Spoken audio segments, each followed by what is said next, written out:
All right, welcome everyone to How to Get a Coffee Chat. I am Mike Neal. I am the founder of Offer Goblin. I am one of the top experts on Leland, one of the customer favorites as well. And this is a part of a 6-part series on coffee chats in general. On Tuesday was the first episode. We talked about the resume. The resume is something that is going to play a role in all of these things going forward for you.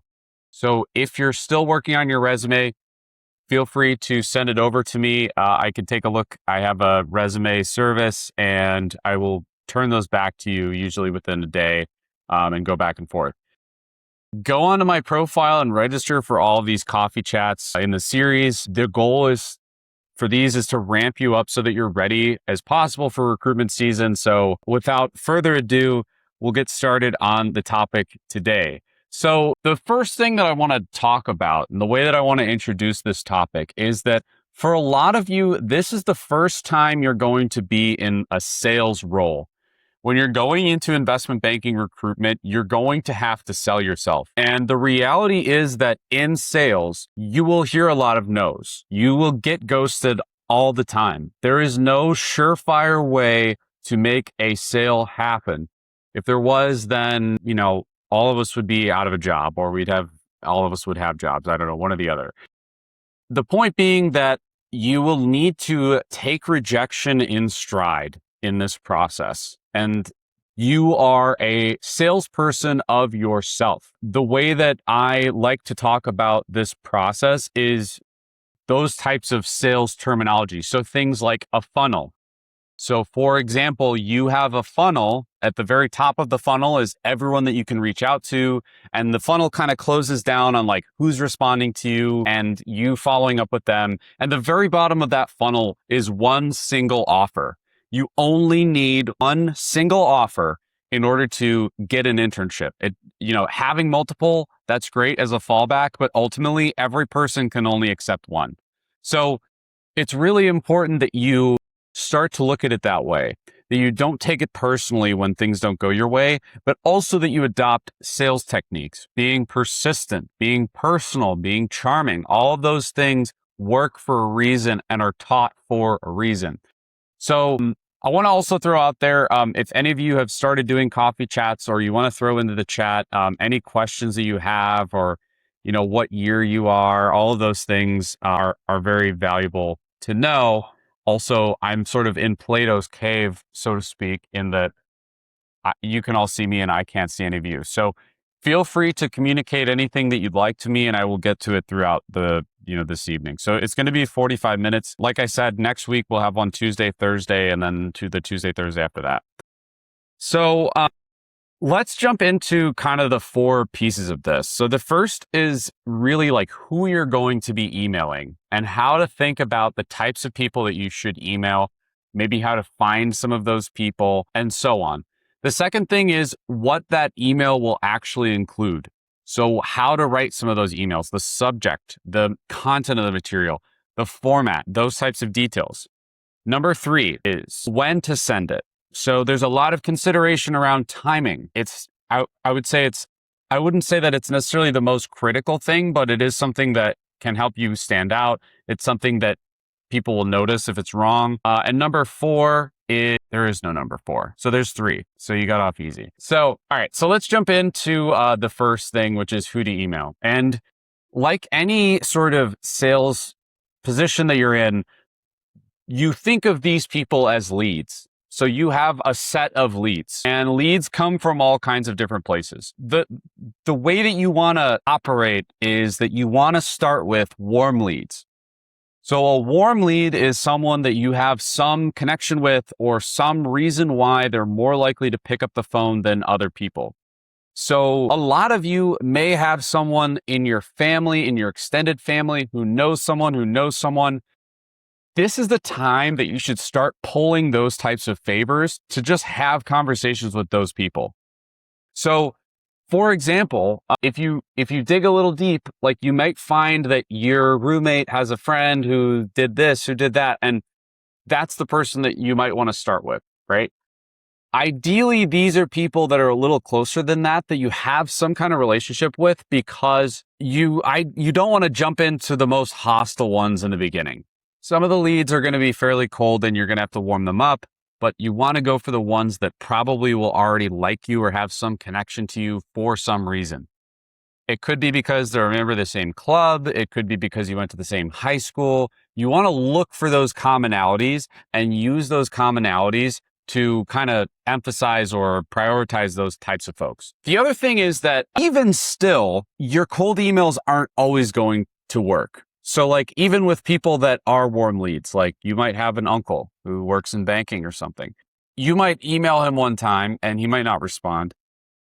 You have to kind of follow up with folks. That's one of the most important aspects of sales, is that you follow up with people. You don't want to be annoying. You want to give them a few business days to have the time to respond, but you need to be persistent, because most people are not going to do a favor to you on the first ask. Partially because the industry that they're in, it's very busy, but also just because they get distracted by other things. I mean, you probably in your life have people that reach out to you and ask you for things. And sometimes it takes the second or third time that they ask where you're like, oh yeah, let me get to that.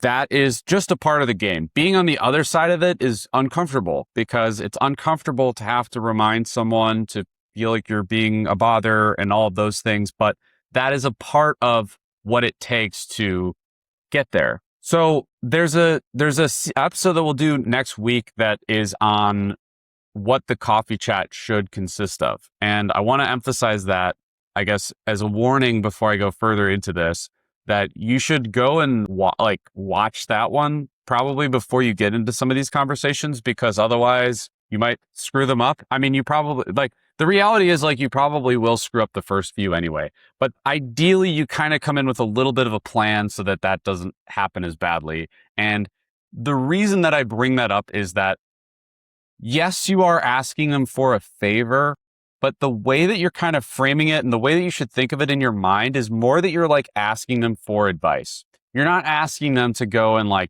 get you a job, or go and run it up the flagpole to this person is so brilliant, we need to bring them on. Later on, it does become that. But in the beginning, your goal is to just have nice, pleasant conversations with people, to understand the different people at different banks, understand the banking industry, understand the career path. Consider also whether you even want to do it and which bank you'd want to do it for. So don't think of it entirely as a list of people who you're basically going to beg. Think of it more as these are people that I think I could have a good conversation with, and I want to propose to them that we have a conversation. People in the investment banking industry know that this is a part of the process. The coffee chat is a part of the interview process. It's not like you're springing it on them as some newfound thing.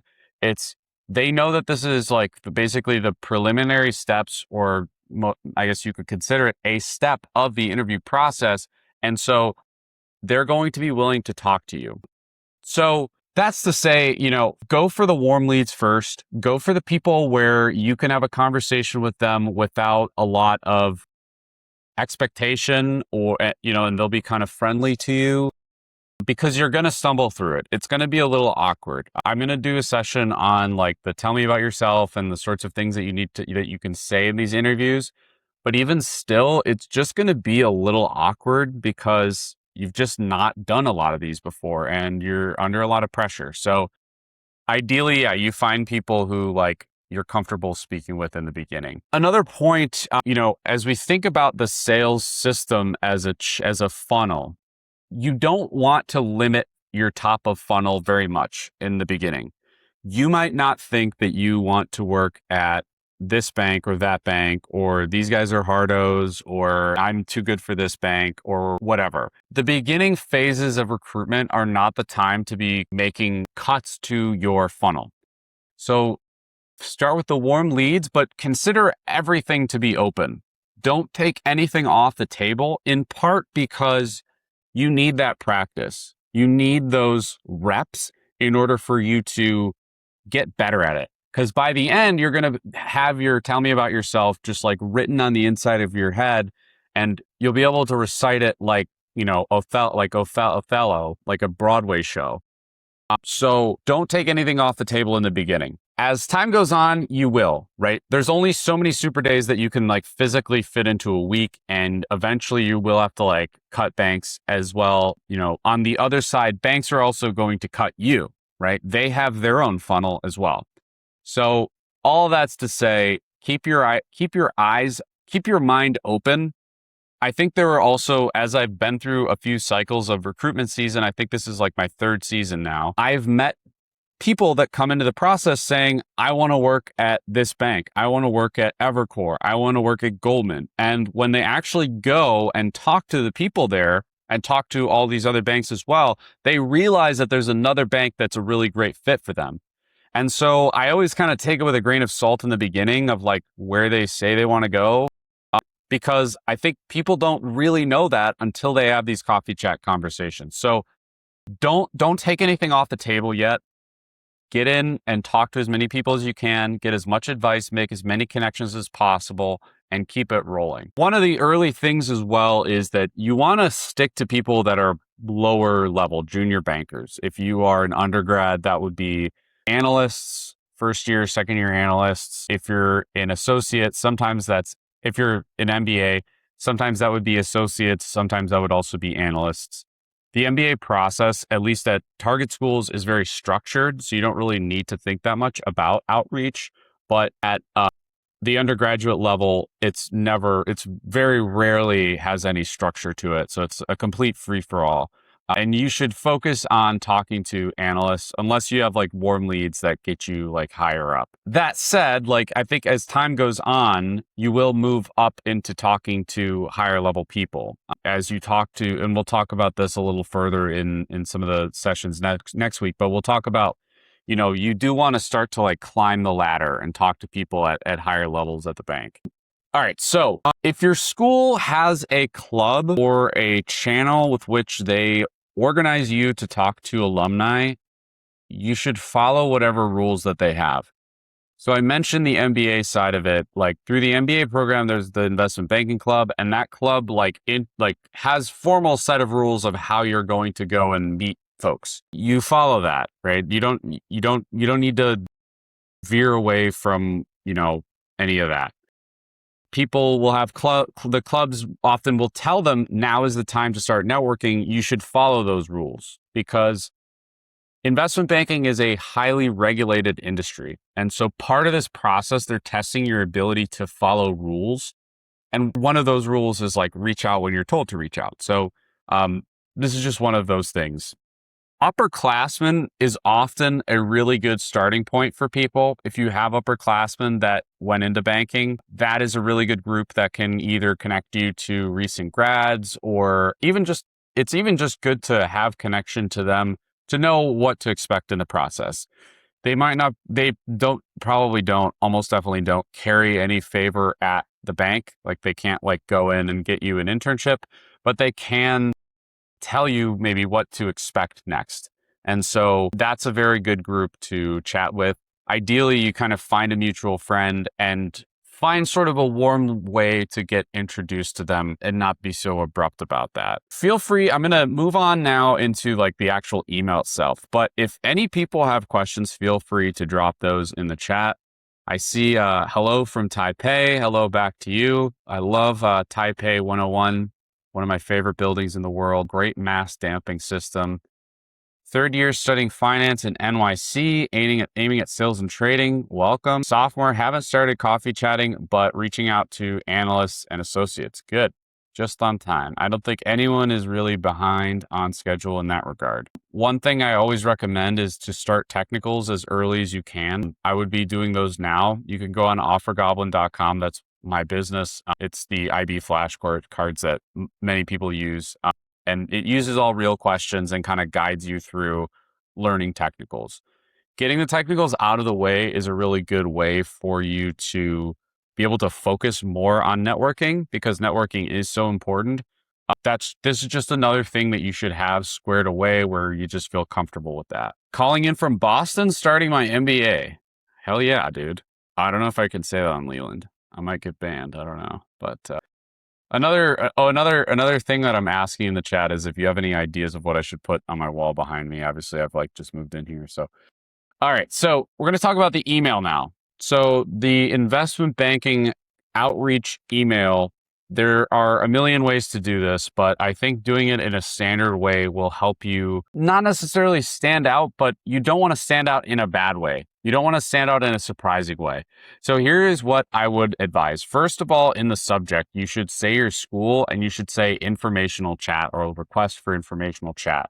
Sometimes you can throw in other things if you know that you have a connection with that person. Like I went to Naperville Central High School, Naperville Central High School alumni, reaching out or something. You could throw that in there. Then you're going to, in the email itself, there's really I think I have like 5 things that I would put in there. First one is, let me see where I wrote this. Actually, here's actually a better starting point for this. So one of the things that you need to do before you even go too much further into emails and outreaches, think about the fact that they're going to see like your profile picture like on Outlook. So if you want to make sure to add a professional photo there. Sometimes it loads in the LinkedIn photos, I think, for some people, because Microsoft owns LinkedIn. So make sure that you get your profile picture to be something professional. It should be like relatively like neutral, like wearing a suit. Try to look like sort of inviting, but not too happy, like a nice professional sort of smirking look. And ideally, yeah, you put sort of your school, any other details that like tie to that profile, because there's a good chance that they will see that profile or that name. So try to get that done and make sure that that's right. The other thing is that you are going to be including your resume in this email. So as we talked about on Tuesday, like your resume is going to be attached to all of these things. All right. Now, there's one line in your outreach email that decides whether you're going to get a reply. And it isn't entirely about you. Let me see. Wait, hold on a second. Let me read ahead of this. So let me give you the 5 sentences of the email first. First of all, you need to introduce yourself. So you need to say who you are. So you need to tell them, who you are and why you're reaching out to them. You need to give 3 windows of time that you're available, 1-hour windows, and then attach your resume. So, this is like all out of order. I'm sorry, my script got like totally jumbled here. Here we go. Okay, this is it. I'll just come up with this because I kind of know what I wanted to say. So, okay, so in the outreach email, as I mentioned with the subject, you might want to slip some things into the subject that are going to get them to open it, right? Things that you have in common. It could be things like your school, your high school. It could be some other reason that you're connected with them. Into the email itself, you're going to want to lead by just very briefly introducing yourself. And then you're going to want to give them a reason why you wanted to connect with specifically them. And the more special that you can make that, the more likely they are to actually respond, because it would be an indication that like you actually did research on them and you're not just sending a blanket amount of emails to everyone. That's a general principle that should apply to all of your cold outreach, is that it should feel personal. It's difficult because you kind of need to hit a lot of volume. But if you're using these like AI tools to very quickly send a ton of emails, you're really going to have such a low response rate that it's kind of not worth it. So you need to kind of find a balance where you're writing at least like a sentence in there that's like very personal to them. Like, hey, I saw that you switched from this career into this career. I'd love to have a conversation with you about that. I've been reading a ton about this, that type of thing. And then saying, for MBAs, usually you reach out for a 30-minute chat. For undergraduates, it's 15. But you'd say like, I'd love to schedule, let's say, a 15-minute chat with you. Here are a few windows of availability that work for me. If any of these times work for you, if any of these times don't work for you, let me know and I can send some more times. And you send 3 1-hour blocks. So let's say it says like Wednesday, I don't know what Wednesday would have been. Is it the 19th? Wednesday, August 19th, 6 p.m. to 7 p.m. Central. You're going to need to include the time zone. You're going to send like 3 blocks like that, and you're going to block those times off on your calendar. The reason you're going to do that is because you're going to be doing so much outreach that you could end up giving multiple people the same windows of time that you're available, meaning like you're double booking yourself. So some undergrads don't do this, the 1 hour window thing, but I think that it's something that we do religiously in the MBA practice. And I think that it's something that actually undergrads should do because it lowers the amount of friction that the person has to accept.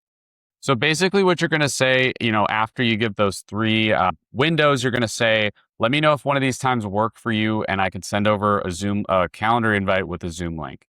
You're going to send them, and you may have something different at your school. It may be the Google video or whatever, but what you need is a link that if they click the link, it will open and they will be on a video call with you. You don't want to create extra steps for them. You don't want to complicate this.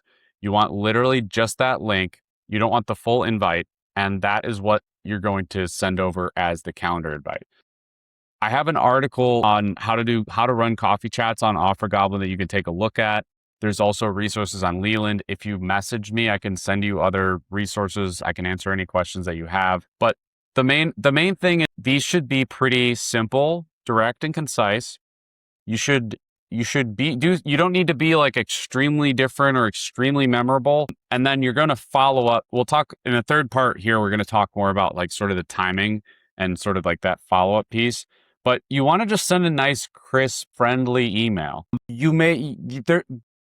I have to say something here that there's no silver bullet for this. There is no like, oh, if you say this, then they're always going to open it. Marketing as a idea has to continue to exist because there is no silver bullet. If there was a silver bullet and I could say, if you type this, they will respond, and all of you did it, eventually that would no longer be the thing.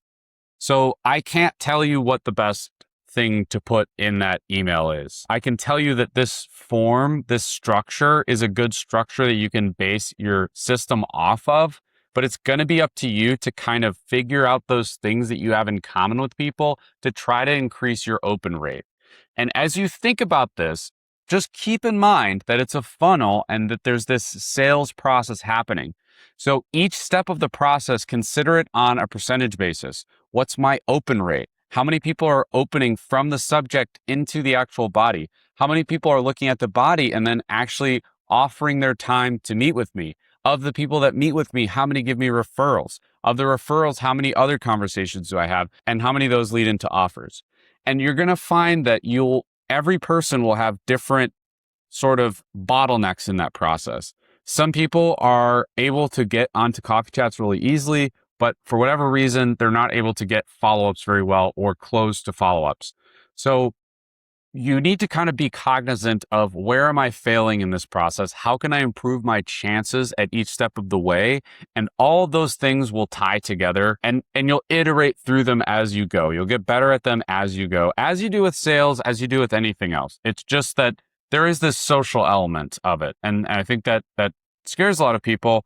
And it is embarrassing. It's shameful. It sucks. I do a ton of sales for Offer Goblin. We distribute through university clubs and universities, and I have to call people all the time and be selling. And many of them don't respond, and it is what it is. But enough of them do, and you kind of carry through that. Okay, so if there's any questions, feel free to throw those in before I go into the third. I'm gonna do a few wrap-up questions here. So Leo, do you have to send 1 hour blocks? I've heard saying happy to do whenever you're free and make it work is a better tactic.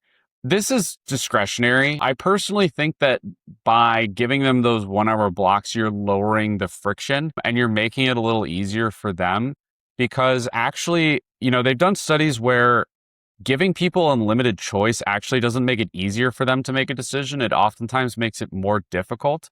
And so I would suggest doing it this way, but you can try some of it this way, try some of it different ways and see what works. I think that it would probably stand out a little bit as an undergrad to do that because I don't know that undergrads typically do that, but see what works. And if your club says otherwise, you can follow your club's advice, but I would say go for that. See if that goes. I've tried sending out a large volume of emails that literally 1 to 3 sentences. Curious what's the hardest one. Curious what's the hardest fundamental technical question you've come across. I've gotten like 4 to 5 responses, but none leading to much. Yeah, Andres, this is an interesting one. So, you are asking them a question where they can give you a definitive response. but you're not really asking the question that you want a response for, which is to have a coffee chat with you. So even though you are sort of showing, and I think you're doing this kind of to show them some kind of, you want to show them that you're technically savvy or technically engaged, it doesn't actually do the thing that you want, which is to get on the phone with them. So I would advise you to be a little more direct and just say, hey, like, it would be great to chat with you. And maybe if you wanted to, you could ask, what are the hardest technical questions you've come across? But, people working in the industry, technical questions aren't really their biggest concern, right? That was something that they did in order to get the job, but it's not like they're doing technical questions as a second year, third year, whatever. Should we tend towards later in the week, like Friday at lunch, and definitely do not times? Yeah, so I'm going to get into timing right now. So time is one of the things that this is one of the unspoken rules. In my MBA program at U Chicago, it was a very spoken rule. U Chicago is very known for having very good etiquette in the investment banking process. We would all be told to shave and to wear a suit all the time, and we had to, do our hair and all these things. They were very keen on that. And that was also reflected in the way that we communicated. One of the aspects of that communication is that we would only reach out to investment bankers between the windows of 8 a.m. and 8 p.m. in their time zone. So you wouldn't send an email before or after those times. You would also never request to meet outside of those times. Because what you're trying to do is for one, you're kind of respecting their time. The reality is on the other end that investment bankers, if you emailed them at Sunday, they're going to look at their email because they always have to be looking at their email. And it's kind of just a bother. So try to keep the volume between those time periods. The other thing that's very common that you run into when you're doing these coffee chats is time zone differences. Just be very cognizant of like when you give someone a time zone. When you give someone a window of time, make sure you're stating the time zone. It's very easy to screw that up. People do that all the time, especially like if you're in Central Time and you're talking to New York bankers, or maybe you're East Coast and you're talking to people in California. It's like you really need to stay on top of that. One of the ways that I do that is in my Outlook, I have Pacific time, I have Eastern time, and Central time all laid out. So I can see at any given window what are the other time zones saying? So I want to tell you a story that is a little bit embarrassing, but I think is a good warning to you. So I had a coffee chat that I think ended at like 7:30 or 8. So it ended at like the end of the window where you would respond to people. And I replied right away with a thank you. And by the time it came out, I think it was like 8. Well, actually, let me recall. So, okay, this was the first person that I talked to at this investment bank. I won't say the name of the investment bank, but it's a bulge bracket investment bank who's very keen on their traditions and etiquette. So that may be enough for you to guess.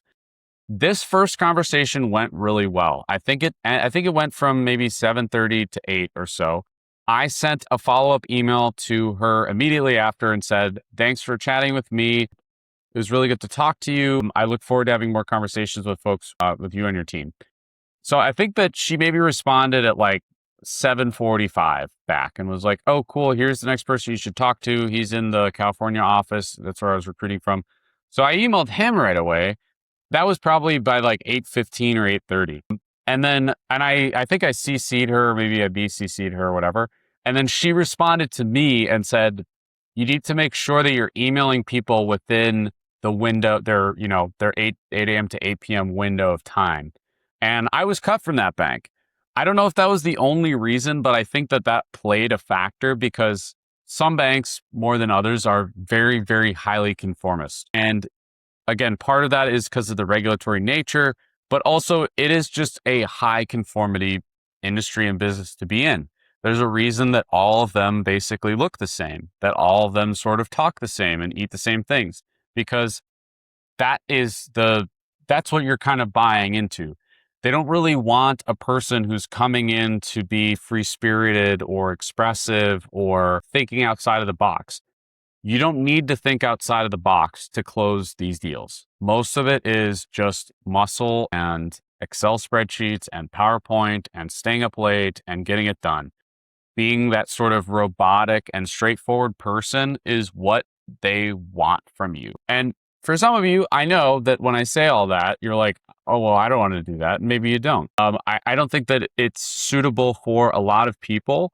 I do think that you could do it for a period of time without, you know, let's say fully being bought into that. But eventually the person that is the that high conformity person is the person that does well. And so those things, you need to be careful about. You need to be careful about when you're sending an email, what your etiquette looks like, how you're coming across. All of those things are very important in a client facing business like this that's highly regulated. It's just a big part of the culture. So just make sure that you kind of stick to those rules and don't try to, do anything super creative. All right. So the other thing that I think is really important here, and this is something that I think that a lot of undergrads and even MBAs don't really get right. And so in the investment banking recruitment process, as you go through networking and coffee chats, there will be a lot of periods of silence where you are requesting something or you're trying to get something and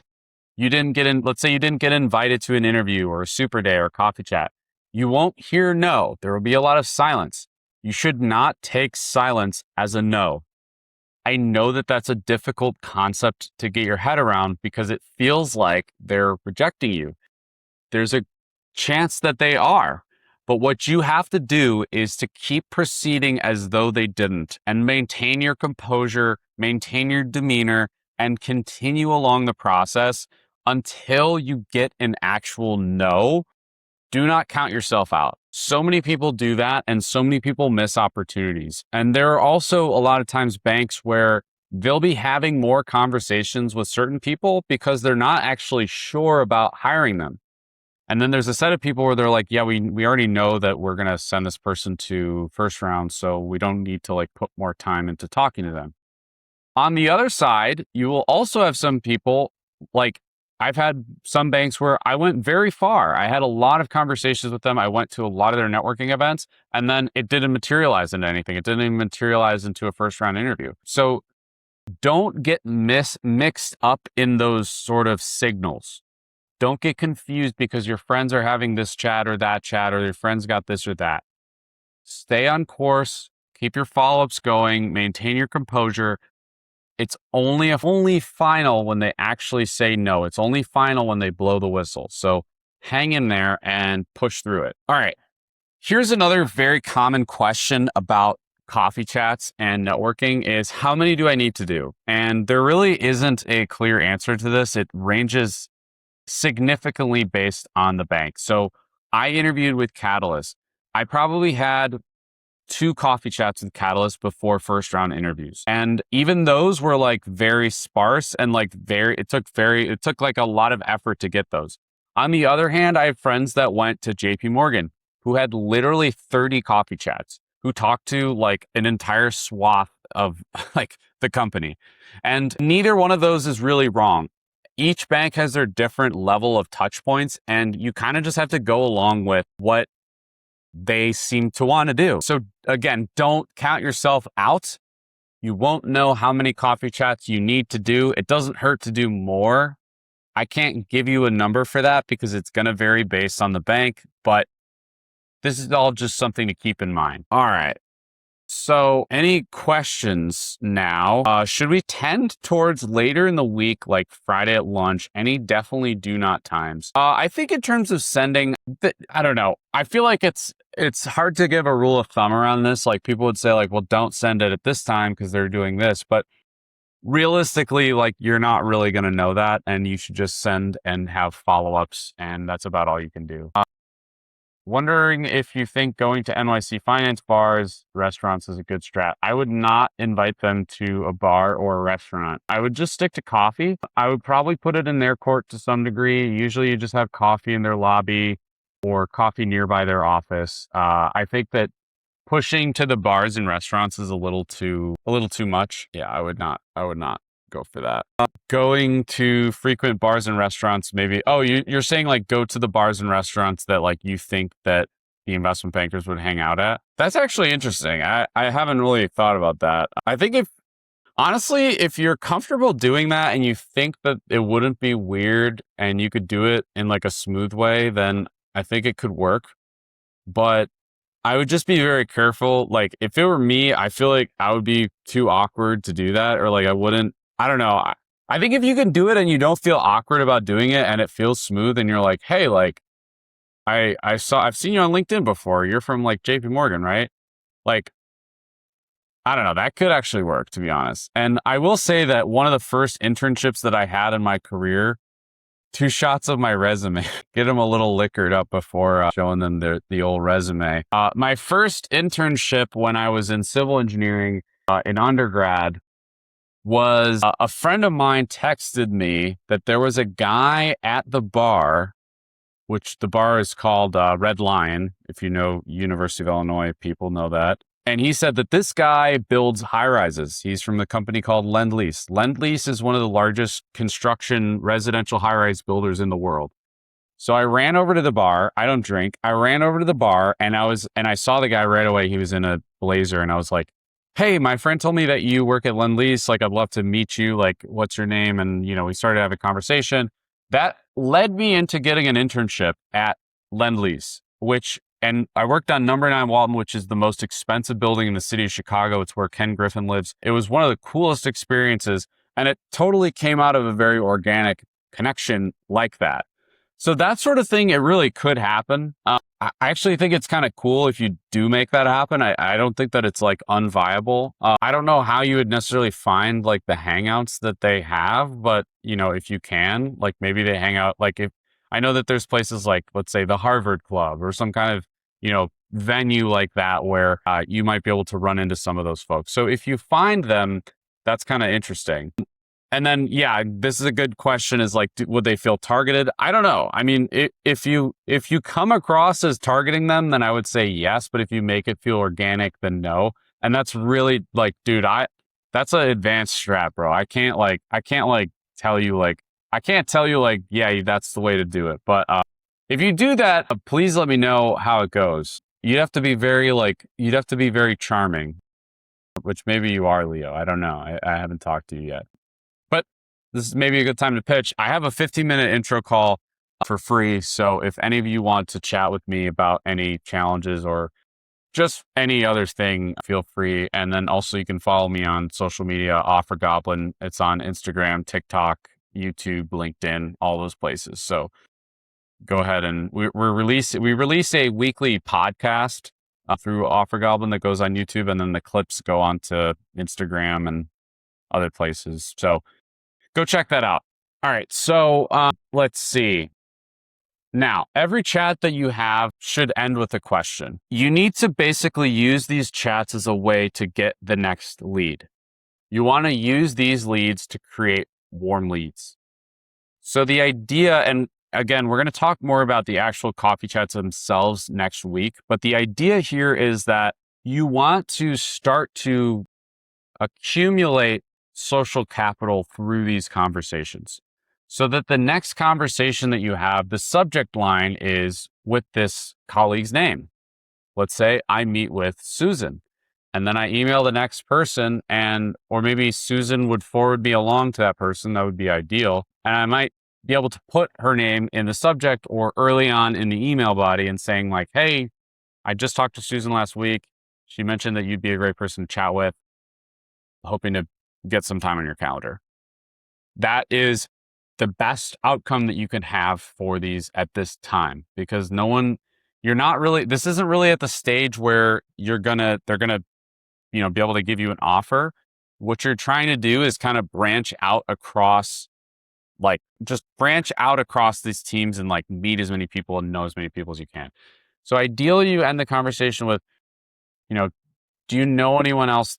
Or is there not, do you know anyone else, but like, is there anyone else at your firm that you think that I would have a good conversation with or someone that I could talk to? That, if you can get that skill, that's closing, right? That's closing the chat. And then it becomes like getting that first conversation at a bank is like the hard part. And once you're in, then you can sort of like snowball into like talking to other people. So try to find your way in to review. For investment banking recruitment, networking, try to find your way in first. Look for those warm leads. Who do I know? Who's the closest person that I could talk to in Goldman M&A, in Goldman tech coverage, whatever? How can I get that person on the phone? What can I say in the subject line that would get them to open up this email? What can I put in this email that would make them interested in talking to me and make them feel special, make them feel like I'm not just sending this out to everyone? Once I get into that conversation, how can I have a good conversation with them that they feel good about me, that they remember me, and that they pass me along to someone else so that the next lead at this company is a warm lead? And that is the goal.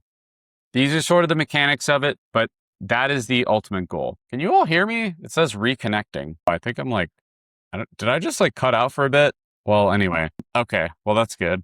Anyway, like a few like last couple of things that I want to throw in here is that you should also send a follow-up to them. Within 24 hours, you should send a thank you.